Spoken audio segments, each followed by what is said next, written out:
How to take photo in WhatsApp. First, tap on the camera option. If the camera cannot open, you will see two options. Let's fix it.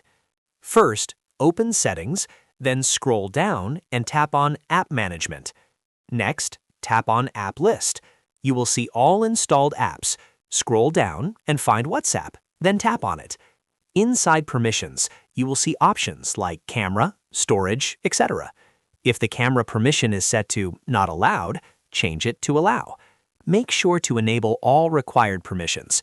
Once the camera permission is allowed, go back. Your settings are now complete. Now, let's check if the camera issue is fixed. Tap on the camera option again, and it should open correctly. You can now take a photo and send it. The photo will be sent successfully and received without any issues. If you found this video helpful, don't forget to like the video, subscribe, and press the bell icon for more quick tech tutorials. Thanks for watching.